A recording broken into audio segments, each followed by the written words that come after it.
Assalamualaikum warahmatullahi wabarakatuh. Welcome back my YouTube channel Amila Tutorial. Di video kali ini kita tidak membahas tutorial YouTuber pemula, tapi kita akan membahas public speaking. By the way, apa sih public speaking? Kenapa di intro saya ada public speaking? Oke, public speaking adalah berbicara di depan hayalan ramai, berbicara di depan umum atau komunikasi di depan banyak orang. Biasanya di panggung atau misalnya di acara-acara yang besar seperti event atau misalnya acara-acara formal dan lainnya. Oke, tahukah kamu kalau sebenarnya semua orang punya skill public speaking? Hanya saja belum terlatih, belum terbiasa, dan malas belajar. Jadi bagaimana sih caranya agar tidak gugup dalam public speaking di depan banyak orang untuk pemula?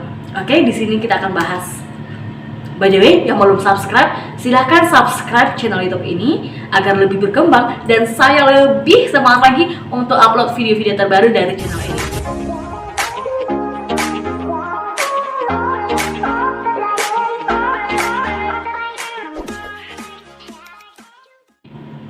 Thanks yang udah subscribe, langsung aja kita ke tutorialnya.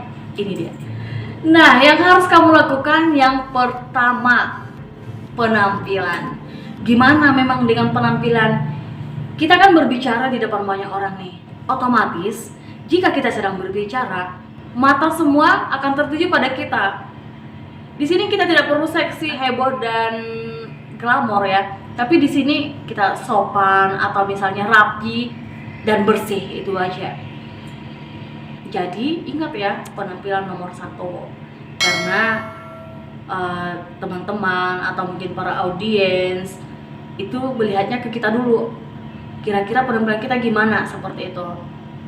Mereka pasti melihat dari ujung rambut sampai ujung kaki. Kalau nggak percaya, coba aja ya, namanya orang punya mata ya, otomatis mereka akan melihat kita gitu.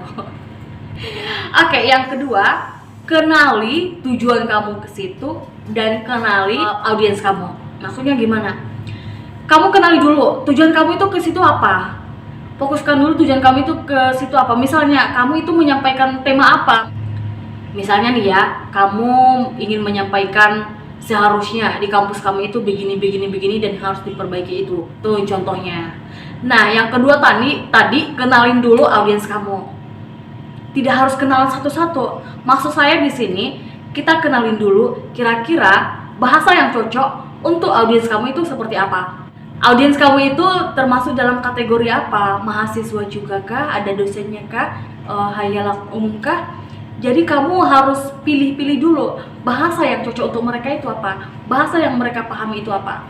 Kalau misalnya audiens kamu anak-anak, ya otomatis kamu juga harus menyampaikannya seperti berbahasa kepada anak-anak, agak sedikit riang dan sedikit kekanak-kanakan. Namanya juga anak-anak, otomatis mereka akan lebih paham, lebih ceria dan lebih semangat mendengarkan kamu saat berbicara.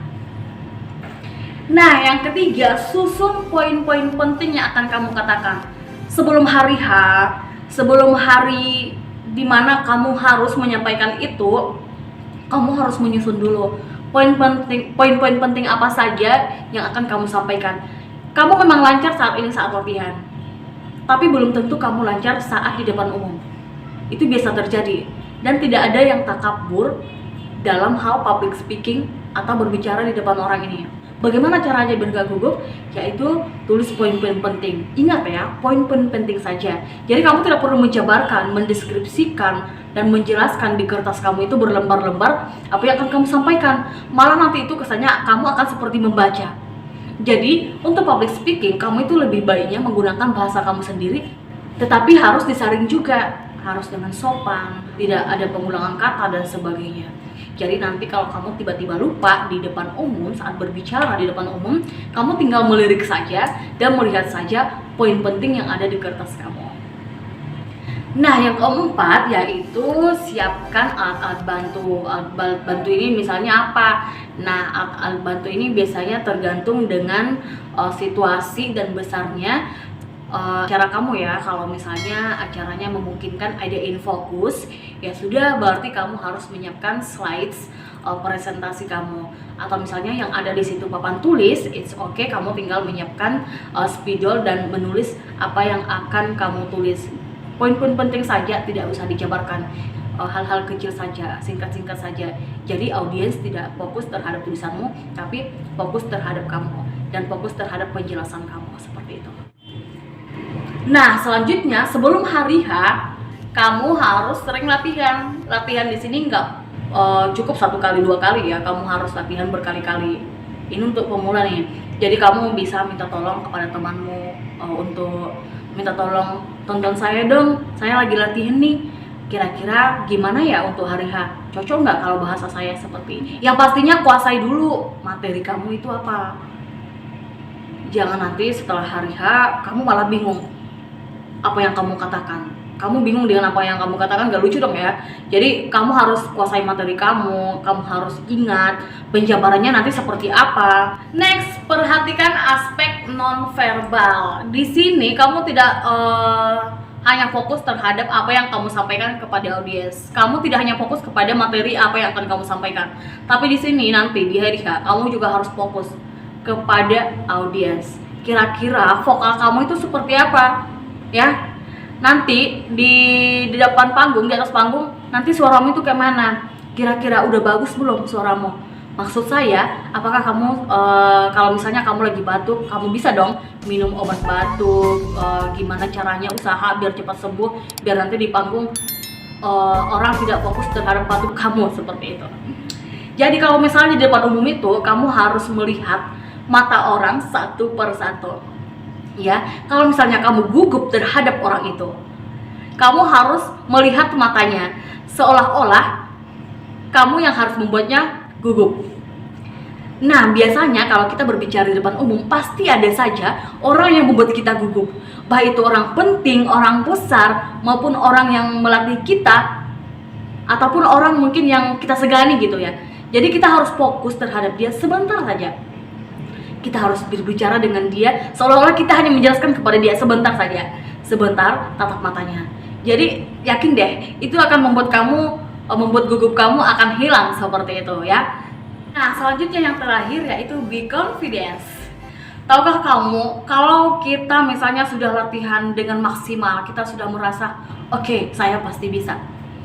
Tapi di depan panggung itu biasanya akan selalu ada yang bisa membuat kita gugup. Misalnya banyaknya orang, meriahnya panggung, banyaknya audiens ya. But don't worry, kamu sebelumnya harus tarik nafas dulu ya.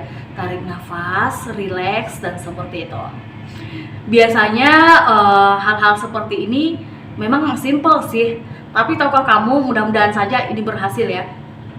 Kalau misalnya dulu saya pernah deh MC ya di depan bupati, di depan DPR dan sebagainya. Ini pengalaman pertama saya waktu MC Master Ceremony ya. Jadi saya salah pengucapan. Saya membilangkan kepada saudara-saudari. Kan nggak mungkin dong. Sementara di situ ada Bapak Bupati, ada Bapak dan Ibu DPR. Jadi bahasa yang tepat itu yang harus saya katakan itu harusnya kepada Bapak Ibu. Nah, itu harusnya. Jadi secara spontan Bapak Bupatinya itu bilang nih ke temannya yang di sampingnya, saudara-saudari. Nah, itu ekspresinya, dan itu saya tetap ingat sampai sekarang dan tetap ingat. Itu pengalaman terunik saya ya, karena mungkin karena baru pertama kali MC kali ya. Nah, itu dia tips-tips dari saya bagaimana caranya mengatasi gugup di saat kita public speaking. Semoga bermanfaat ya. Dan bagi kamu yang belum subscribe channel YouTube ini, silahkan di subscribe agar admin lebih semangat lagi untuk upload video-video terbaru dari channel ini. Thanks for watching. Sampai jumpa di video selanjutnya. Wassalamualaikum warahmatullahi wabarakatuh. Bye.